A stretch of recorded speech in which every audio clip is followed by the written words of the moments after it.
So next, we're going to need bag 207, which is the front power cable. And for this, I'm going to go ahead and remove this lower casing from here so that we can access everything. So that's just held in place with 2 screws. So one on this side, M2 8mm screw. Put it to the side.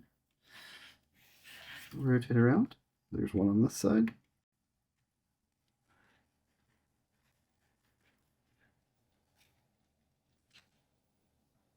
Put it to the side. Okay. And I'm going to just pull this off. It's going to just hang here. Okay. So we need to get this front power cable installed.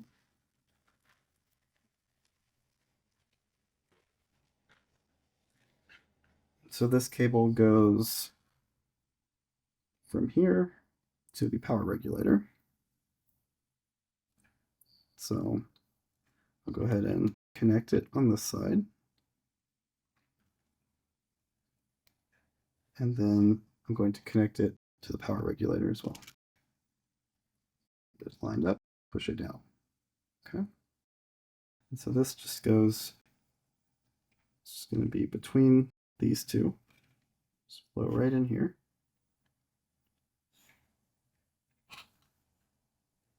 And just so we can keep it out of our way in the future, I'm going to take a little bit of elastic thread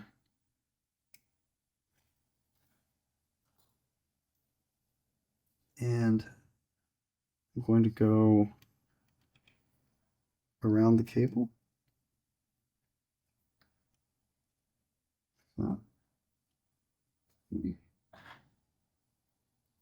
I'm going to go around the cable like that. And go ahead and just pop it out for a second. And then I'm going to go in to this hole that we're not using on the actuator. So right there. Push that through. That. And we'll pull this back into the position that we want it to be in, just kind of just like that. And I'm just going to tie this down. And this will just act as a little guide to keep it from swinging out into the battery compartment or anything. Trim that up. Okay. So since everything's connected to this front board now, with the exception of the collar, which we'll do later, we can go ahead and close this area up. So the last remaining thing is that the power switch needs to plug into the power regulator. So I'm going to go ahead and line that up here. This is switch. I'm just going to push that down to connect it. Make sure it's seated nice and firm. So we've got this connected here now. So kind of want to flatten everything down as best we can so that it's not providing any spring back for this plate. It's pretty good. Got that there. And this switch wiring, just tuck it like that. Keep it out of the way.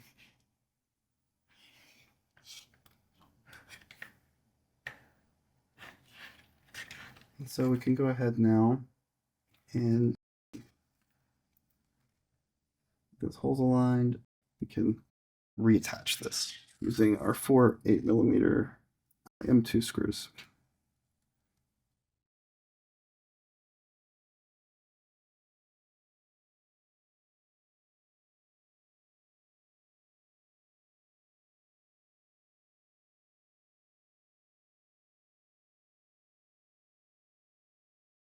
let's go ahead and bring our audio cable through to our audio amp.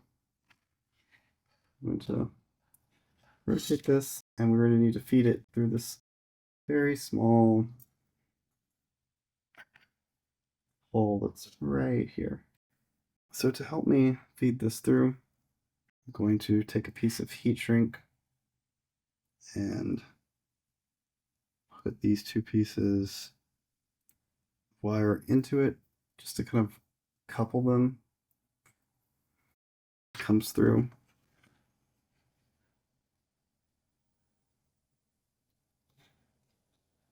Begin to feed it through and around. And we can see it appearing there. See if I can grab it with some tweezers. There we go. So pull that through, just like that. Rid of that heat shrink. Okay. And so we want to route this under this wire and really under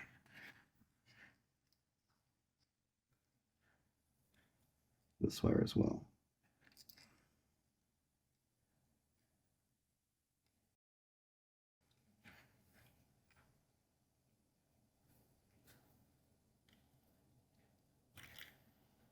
So just make some space here. Just pull this through.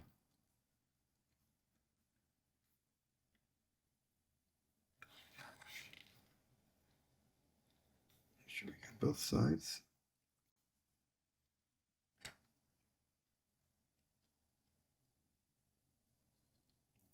Bring that around like that.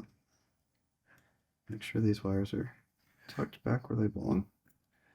And so we've got the red, which is the positive, and the black for the negative terminal. And so I'm just going to a small screwdriver and open up these screw terminals.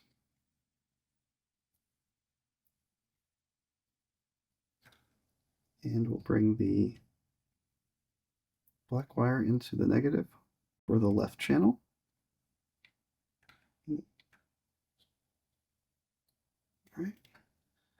And then we'll bring the red into the positive left channel.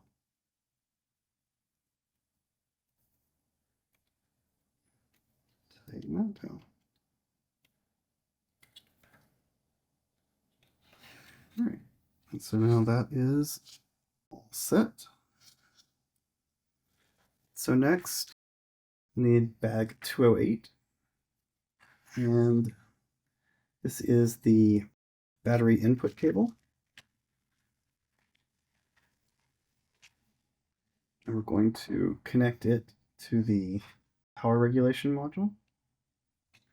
So that goes right here. Just push it into place. Just going to let it hang into this battery area. And we'll need bag 218, which is the audio signal cable.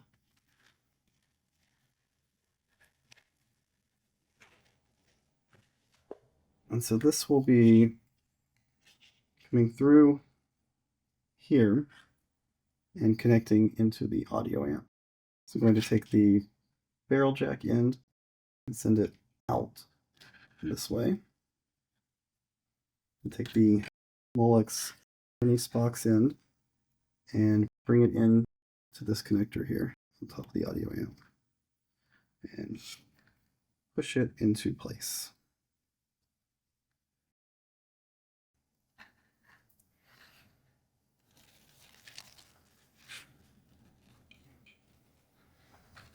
So next, I'm going to take the cable here that is for the power regulation module. I'm going to slip it through this opening, and then I'm going to connect it to this 4-pin port on the power regulation module.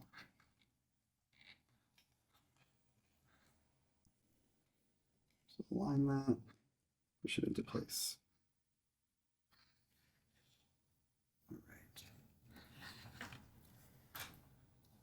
we can go ahead and secure this cover back into position.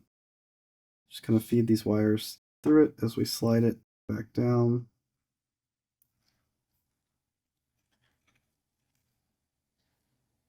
Make sure they stay tucked in where we want them. And then just bring this slowly into place. So a little bit of resistance on this audio wire usually. Make sure they're all routing where we want them to. Okay. Come around to this side and we'll use our M2 8mm screws and screw it to the bottom of this one.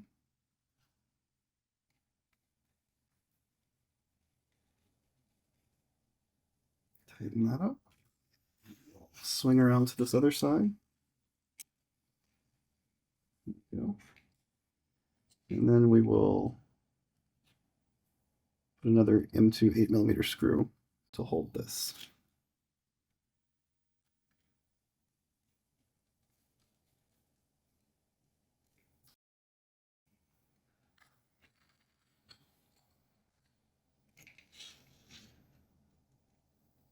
Okay, and so now we've got the bottom side connected again.